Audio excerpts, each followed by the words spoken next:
I'm proud to be an American, where at least I know I'm free, and I won't forget the men who died. So welcome to another Star Patriots podcast, and we have the honor of discussing the topics and issues in the Little Elm Independent School District with two great candidates for Place 6. We have Dr. Earl Levingston and Mary Watkins joining us, and we're going to discuss the issues. It's so great to have them here to show their views on the issues at hand, and we're going to get started. First, we'll talk to Mary. Just tell us a little bit about you and why you decided to run for school board. My name is Mary Watkins. I'm running for school board in Place 6. I'm a wife. My husband is a United States Air Force veteran. We've been married for 27 years. I've got 3 children who've graduated from Little Elm High School. My oldest graduated in 2013. My middle son graduated in 2017. My youngest son graduated in 2021. And my daughter is a 7th grader at Walker Middle School. I've been involved in our community for 17 years, and I'm running because I believe that people need a representative. That's the role of trustee for me, is we're the representative of the people. And I'm running to bring our focus back to academics and make academics front and center. Okay, Doctor. Good afternoon. My name is Dr. Earl Levingston. I'm originally from New Orleans, Louisiana. I've lived in Little Elm for just about 5 years now. I'm a career educator. I've taught multiple subjects at multiple levels, domestic and abroad. I currently hold a bachelor's degree in history, a master's degree in history, and a PhD in curriculum and instruction. The reason that I'm running is I want to offer a different lens to the school board. As many people know, or don't know, I should say, in order to run for school board in Little Elm, the qualifications basically are that you are a resident of Little Elm, that you don't have any felonies, and you can breathe. And I think that when we're talking about our children, I think most importantly is we should go with people who are qualified and have a background in education. And currently, our board only has one person with those credentials. And what I'm trying to bring is an academic lens, so to speak, to the board, a teacher perspective, somebody they can trust, believe, and someone who has their perspective in their heart as a career educator. Okay, so based on that, Doctor, is that what makes you different from Mary what differentiates you from Mary as the candidate? A very, very thorough background in education. And as educators know, and they'll speak to this as well, education, just like many other disciplines, has a language. And I'm fluent in that language. Okay, so Mary, what makes you different than the doctor as far as being a school board trustee? I've been in the district for 17 years, so I've had the unique opportunity to see the district grow from a small 3A school to the 6A school that we currently are. I've been in various volunteer activities throughout the school, so I know the children, I know our community. I've had the privilege of being on both the bond committee in 2017, the bond committee in 2021. I was a class participant in 2019, which is our district. It's like a boot camp for people who want to be active in the school district. So you get a broad overview of what goes on to run a school district. And most importantly, I'm running for our kids. I believe that parents are their children's first and most important educators, and those parents need a voice to get their voices heard on the board. I'm their representative. Every one of us who sits in those 7 seats are representatives of our community, and we need to make sure that the voices of those people who voted for us and those children that we're working to make sure they are educated is heard. Okay, so say you are elected, Mary, and then you're sitting up there, what are the first few items that you'd like to accomplish as a sitting board trustee?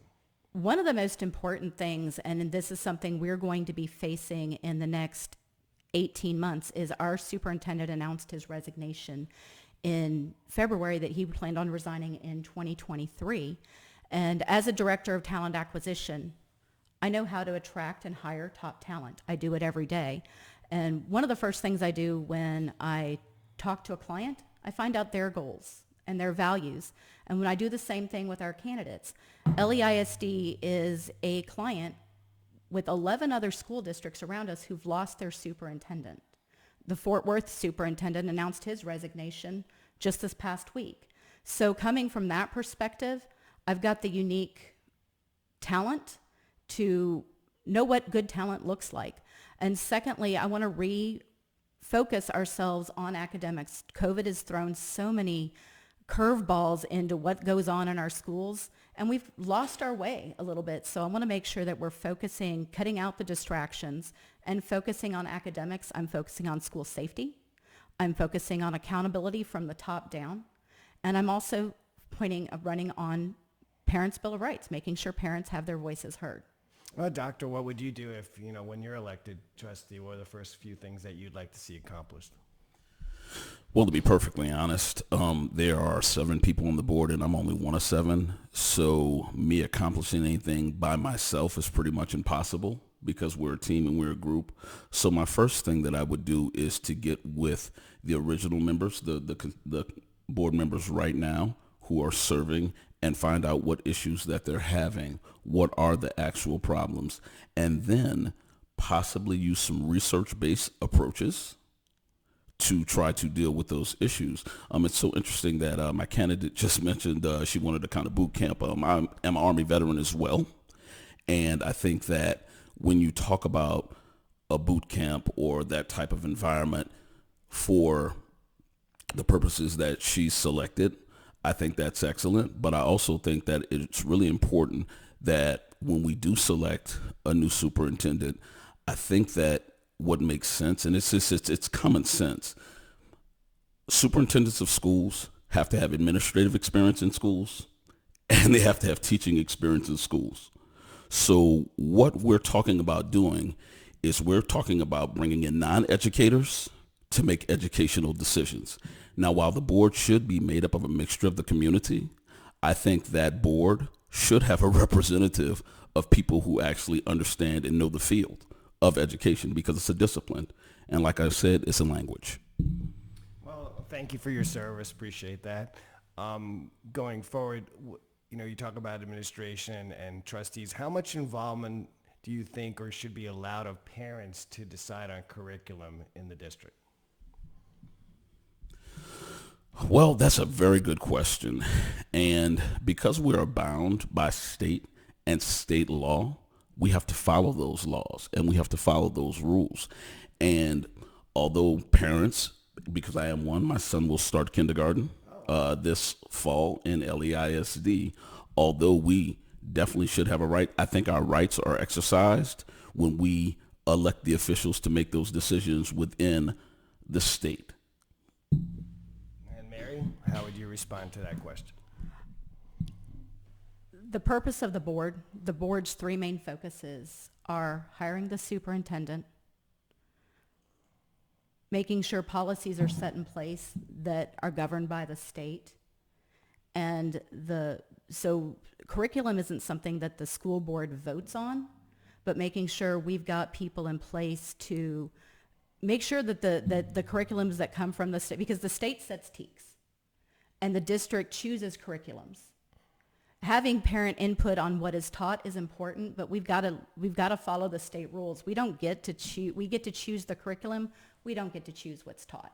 So making sure that parents do have the opportunity to give input with the understanding that at the end of the day, the state determines what we can and can't teach is important. But giving parents an absolute look at this is what we're going to teach in our schools. This is what we're going to teach for math. This is what we're going to teach for social studies. This is what we're going to teach in science. Giving parents an idea to look and say, this is yes, this is where I want it to go, I think is very important. Okay. An issue that's arising in all of North Dallas is teacher retention. So teachers are leaving for various reasons. The turnover is, there's less candidates out there now, and, it's really a resource that we need are our teachers. So, Mary, what would you do to improve the teacher retention in Little Elm? This is something that's actually been happening before COVID. In 2019, before COVID hit, Little Elm lost almost 23% of its teachers. Either they went to other districts or they left the profession entirely. In 2015, when we were faced with a similar situation, when we brought in Dr. Strike, the first thing he did was hired a third-party consulting firm to come in and do a blind interview of teachers as they'd left the district, but he also interviewed those teachers and gave them a voice that was anonymous so they could talk about what was going on in our schools. That's one of the first things I would propose as a board member. It's like, let's find out why people are leaving, but also let's find out why people are staying, or what are those driving factors that are making you, I want to stay here. And when in talent acquisition, one thing you learn, that it's not always the big things. It's those little things that sometimes are the tipping point. So making sure we're giving our teachers an environment where they feel supported, working on ways to bring up compensation because they don't get paid enough. They don't get paid nearly enough to do the job they do, but also allowing them to focus on teaching our kids and not 600 pounds of paperwork and, did we do this? Did we do that? Giving teachers the freedom to teach and then supporting them in getting the instruction out is important to our schools. So that's one thing that on teacher retention, that's huge, is working with our teachers, not some think tank, our teachers, to find out what they need and making sure they're getting it. And Doctor, your thoughts on that? Teacher retention. Teacher retention is not just a Little Elm problem, it's a national problem. And so my first thing is, when we talk about teacher retention, we have to look at why teachers are leaving. And when people leave jobs, they leave because of compensation, because they don't feel valued, and they don't feel respected. And so my thoughts on teacher retention in Little Elm is, let's look at compensation. And we talk about compensation, what I'm talking about is home ownership. Right now, the way that the home prices have risen over the last few years, it's not funny, but it's something to look at, that where teachers who live in the district can't even afford to buy a home in the district.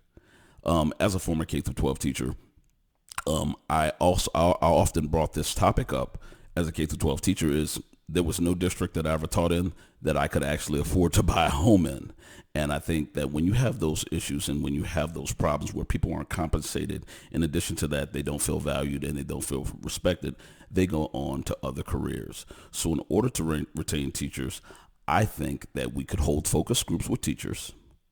We could start looking around at surrounding districts and kind of see what they're doing to retain their teachers. Speak with them, have an open line of communication with the surrounding districts to find out, to work together with them in order to find out a decent compensation package for our teachers. Not decent, but the best, and something that matches our housing market and the rising cost of inflation.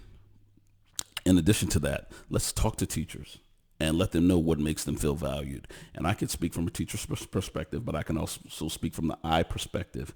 And as a teacher, what makes me feel valued is when people respect my craft, when people respect my education, and when people trust me to be the best that I can be for the people sitting in front of me as a teacher. Because one thing teachers know, and all teachers know this, you never know who's sitting in front of you. When we look at these people, on television or in different capacities in industry, at some point, they were sitting in front of a teacher, and that teacher never knew who they had in front of them. Do you have any comments to that? Okay. So the next topic I want to talk about is fiduciary responsibility. And Doctor, as you know, one of the most important parts of being a trustee is the oversight of the budget and the fiduciary responsibility to the taxpayers. So as a trustee or an elected trustee, what would you do to make oversight to make sure that the taxpayers are well represented? My belief with taxpayers is transparency.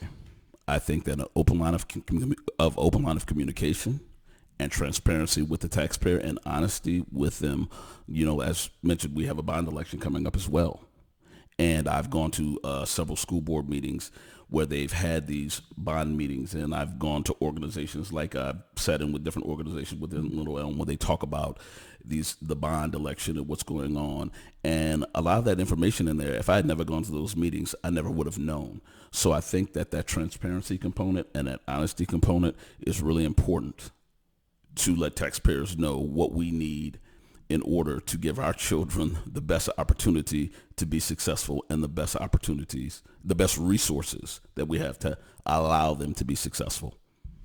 Is there anything, if you have reviewed the past budget, is there anything that you saw that you would, remove from the budget? And then also, is there anything that you would like to see added to the budget? To be perfectly honest, this is a language that I would probably want to discuss with the professionals within the financial institutions within Little Elm. They have everything that I've seen pretty much is kind of a snapshot of what's going on, but the people who do this every day are the experts in that area, and I think we should trust their expertise in listening to them because they've been doing this. Although I lived in the district, I haven't had access to the information that they have. And so I said, I think that dialogue with them to find out exactly what's going on first before making a rash decision on what we're going to do with our finances. Okay, so Mary, again, as trustee, one of the greatest, most important things to do is to be an oversight of the people's money. So how would you be oversight the budget, and what items do you think that you would remove or change or add? When we talk budgets, school finance is one of those things that you have to know exactly where the money comes from. So transparency is important. Our district's financials are actually on the website. You can click the link and it talks about how we're spending our money.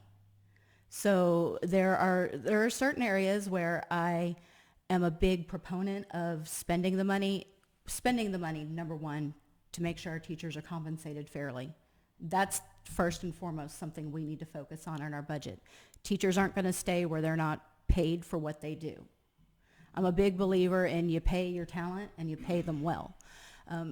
There are some areas I would like to cut, when it comes to 6 or 7 administration positions. Maybe we don't need all 6 or 7.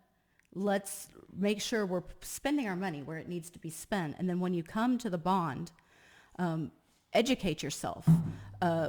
One of the things they talked about when I took the class, when I was part of the class program, they did a whole segment exactly on school finance. So knowing where the money that we get has to be spent and where the money that we get from the state has to be spent is a big thing, but educating people and saying, look, we can't take bond money and use it over here to pay the light bill. We can't take light bill money and use it to pay down bonds. That making sure people are educated and they're aware of where the money is being spent, but also making sure that when someone asks a question, there's a very easy place to go find it is important. That transparency piece is huge. And then making sure that we're doing a good job. We're good stewards of our money. I was a stay-at-home mom for 22 years, so learning how to live within a budget is something that I'm really good at, and not wasting. We're not going to go waste money on. We don't need super fancy light bulbs, but maybe we need teachers. We don't need 18 administrators doing nearly the same thing. We need 2 or 3. The other thing I'd like to see us actually spend money on is at our high school. My oldest son started Little Elm High School in 2009. There were 4 house principals for then about 1,500 students. It's 2021. On the day we closed, it's 2022. On the day we closed our census in 2021, we had 2,501 students in our school, in our high school, with the same 4 house principals. How are the needs of our children being met when each house principal is responsible for 625 and a quarter students? We need to put the resources in our schools so that our kids are getting what they need from the administration. And that's and then making sure those teachers that are there teaching our kids are paid well so they want to stay. That's where I stand on the budget. Okay, so, there's always talk about the team of 8. There's 7 trustees and the superintendent. What do you think, Mary, the relationship should be between trustees and the administration? When you look at what the role of trustee is, we're the representatives. The taxpayers represent us to do the business of the school district. We hire the superintendent. We need to work with him or her and make sure that our vision is being carried out through him, but also he is responsible to us because we are responsible to the taxpayers. So I think the team of 8 everybody working together is good, but at the end of the day, that superintendent is responsible for carrying forth the values the board sets forth. And he's not part of the 7. He wasn't elected. He was hired by the 7. So working together is incredibly important, but he answers to us. We don't answer to him. Okay, doctor? This team of 8 is actually a partnership. And it's a partnership hopefully, of people who want to do what's best for children. Now, quite often you will have a difference of opinion when you have 8 people. However, what we should do with the superintendent of the board is always do what's best for children. And that's the crux of it. Okay. So there's some social issues we're going to talk about because they're all over. I just did some podcasts in Frisco. I'm doing them with Prosper. One of the issues is the CRT, the critical race theory, or SEL. Doctor, what is your position on the CRT? Is it in Little Elm School District? If it is, what's your opinion on keeping it there or removing? If it's not, would you see that it would be fine in the school district, but just your general opinion on it? It's so funny. My opponent, her platform says academics front and center, and I'm actually an academic. And critical race theory is an academic theory. And so when we talk about academic theories, and actually someone who is in higher education currently, I've been privy to have discussions, debates, and also listen to review research on this particular topic of CRT. Now, right now, currently in the state of Texas, critical race theory is illegal. It's illegal to teach it within the state. I believe that we should follow the state rules. We have to follow state rules when it comes to critical race theory.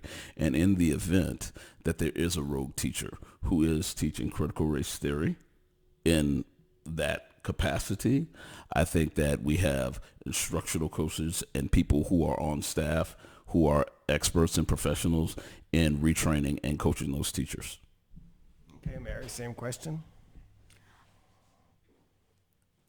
I am not a fan of CRT, and it is illegal to teach CRT in Texas in social studies. That's the letter of the law.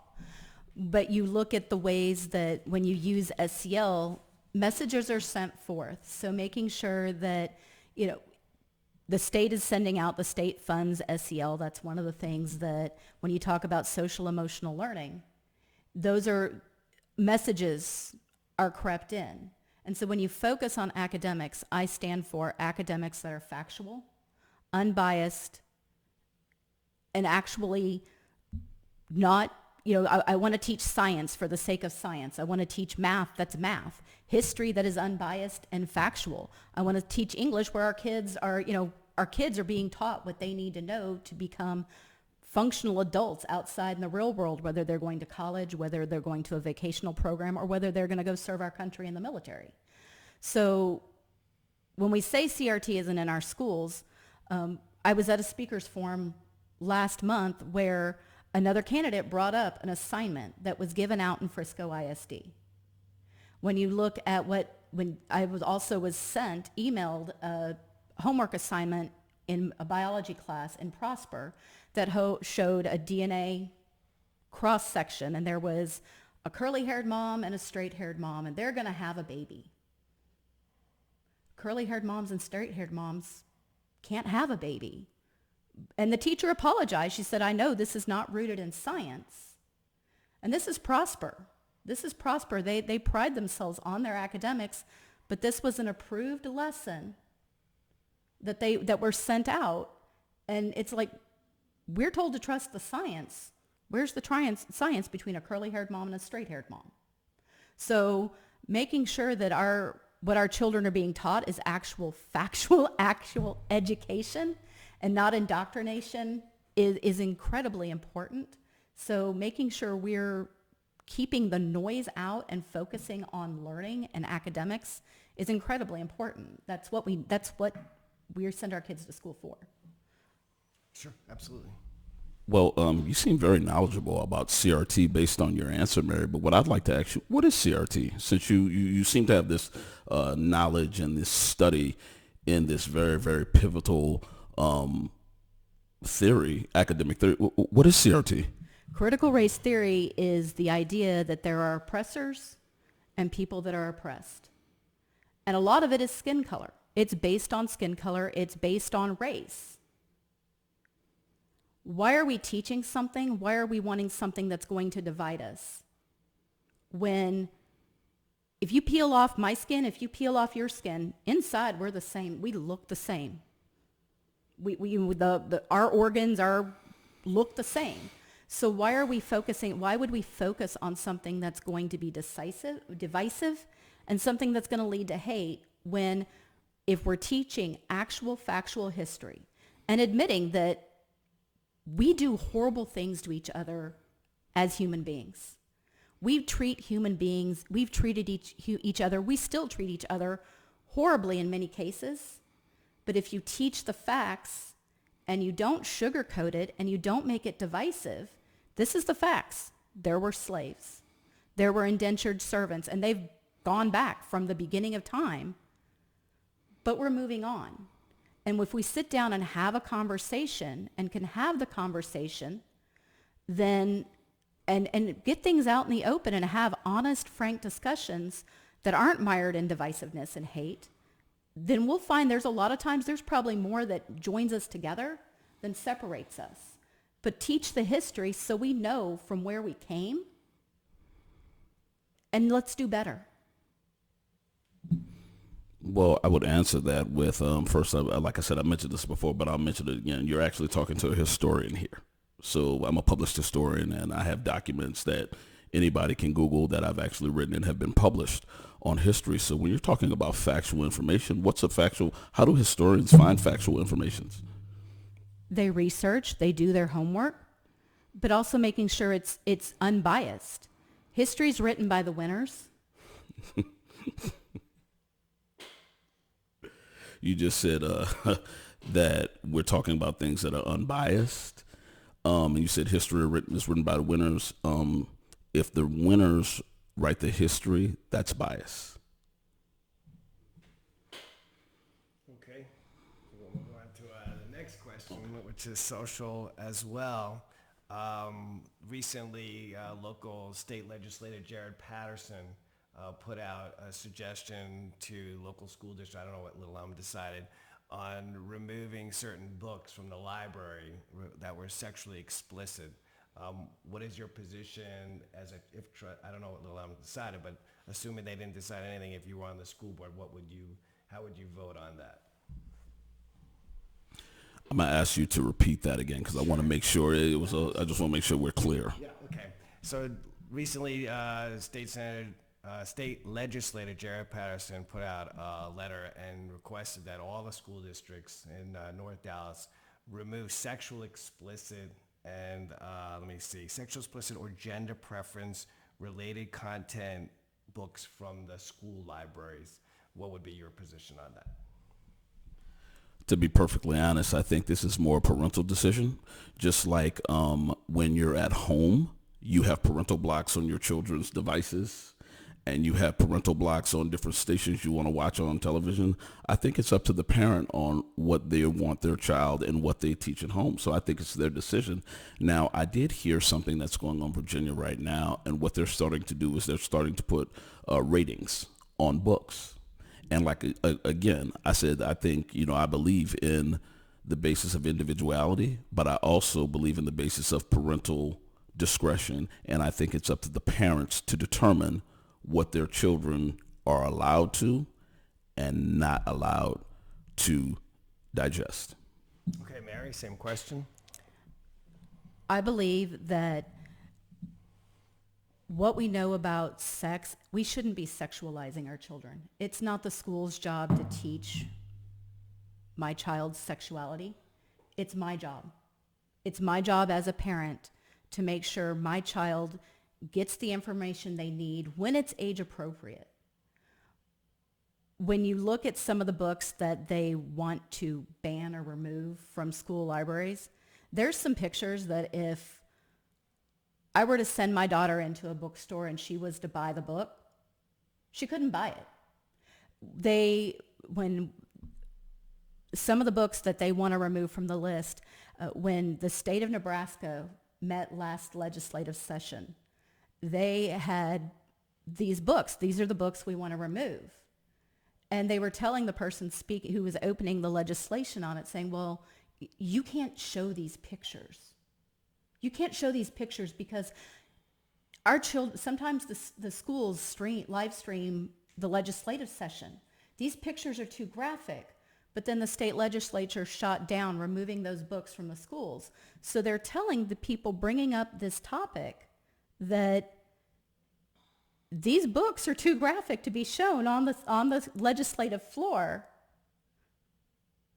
He's proved that they were in a couple of the elementary schools in the Omaha area, but they voted not to keep them out of the elementary school.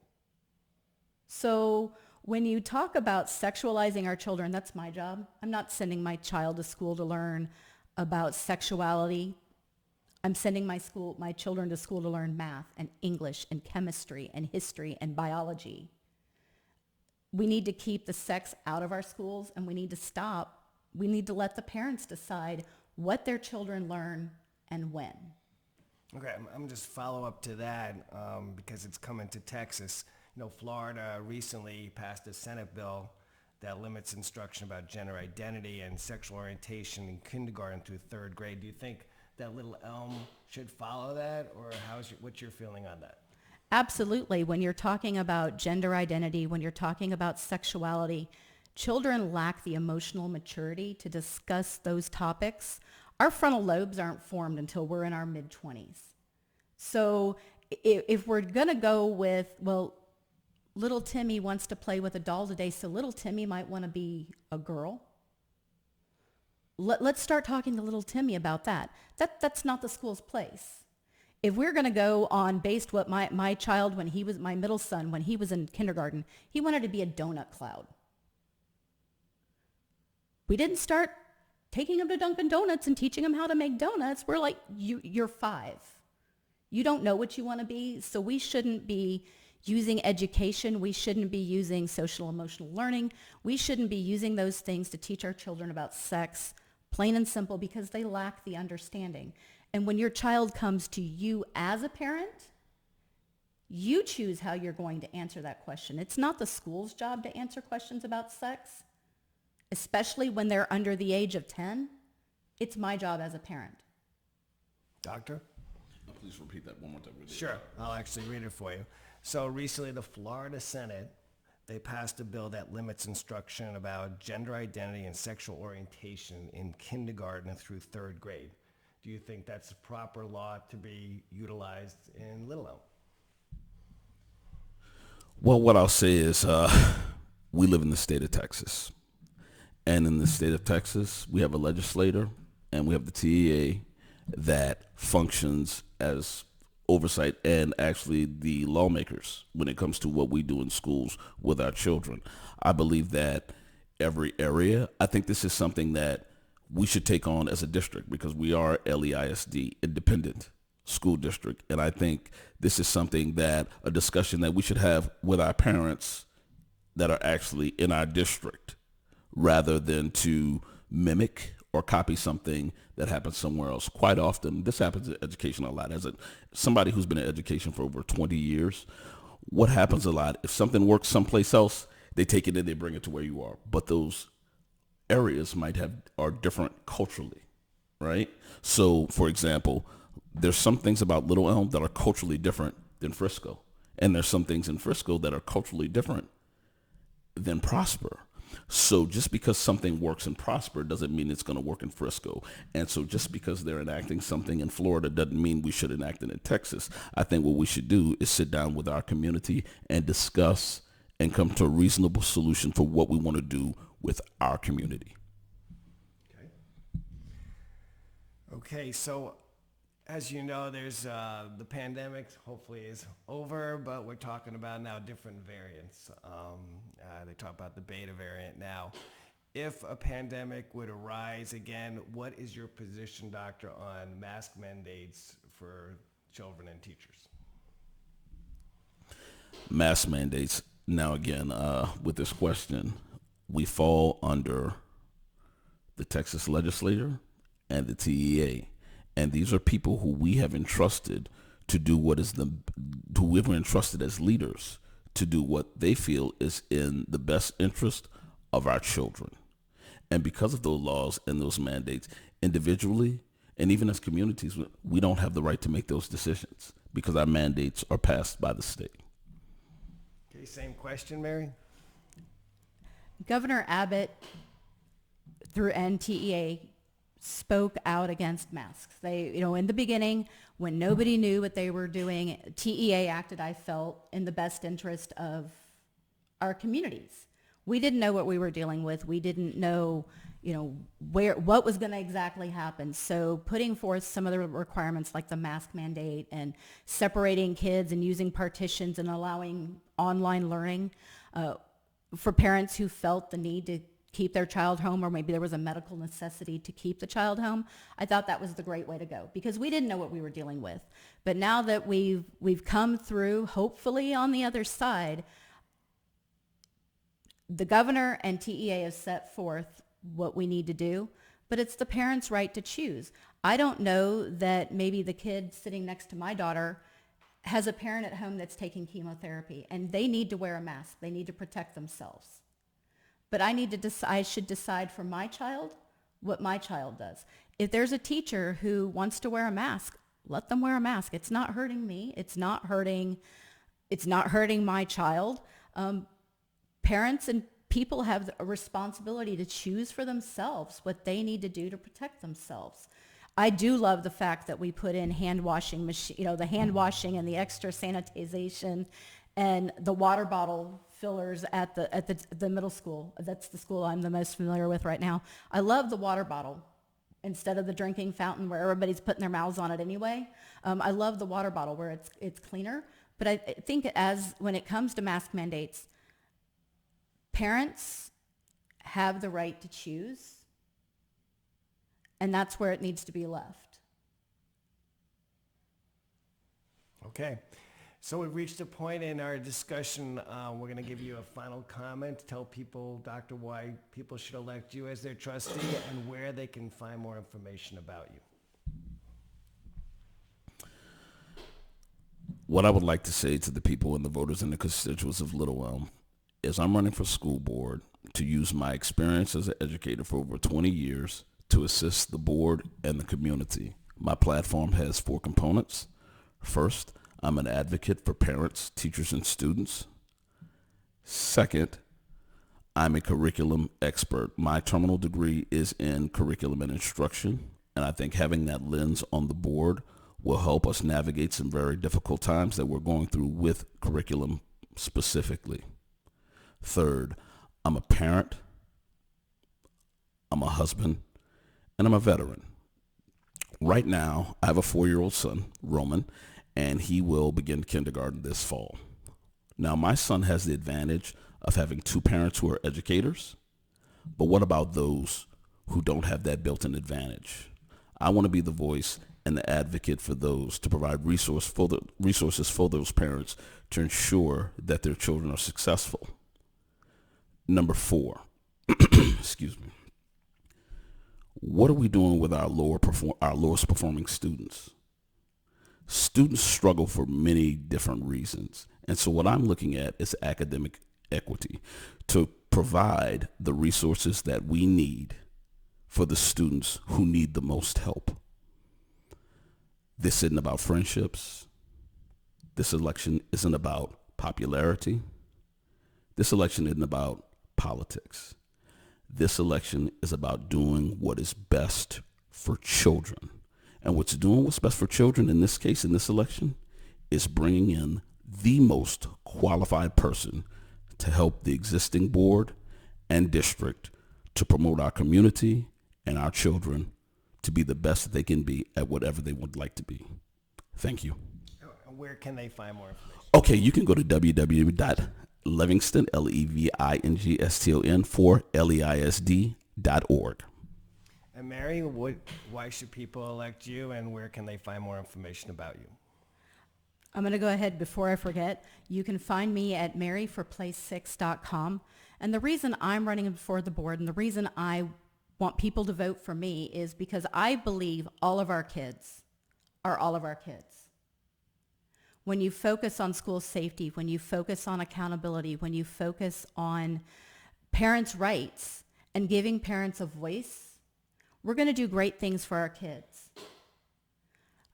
I'm running because our kids need, our kids and our parents and our teachers need someone who will listen and take from the community what's important and make sure the board is voting on policy, is implementing policies and voting on policies to make sure every child, whether they're a high performer, whether they're a low performer, or whether they're the middle of the road, whether that child's going to go to Harvard or whether that child's going to become a welder, we need to focus on making sure every child is given the education they need with the understanding that college isn't something every child wants to do. Maybe you want to go be a welder. Maybe you want to go be a hairdresser. Maybe you want to go fix air conditioners. Maybe you want to go enter the Army, Navy, Air Force, or Marines and serve our country. It's the job of the district to turn students out that are ready to face what the next 50, 60 years has for them. And we're here to equip, empower, and engage our kids to be productive citizens the day they cross that stage from LES High School. Well, it was a great discussion. I want to thank Dr. Earl Levingston and Mary Watkins for attending this discussion. Hopefully, as voters, you got to see where the candidates are on certain positions and issues, and that's what makes it so great. You get to decide on who becomes the board trustee for Place 6 in Little Elm ISD. So go do your research, find out more about these candidates, and go vote. Thank you. Take care, and we'll talk to you soon. I'm proud to be an American, where at least I know I'm free. And I won't forget the men who died, who gave that right to me, and I gladly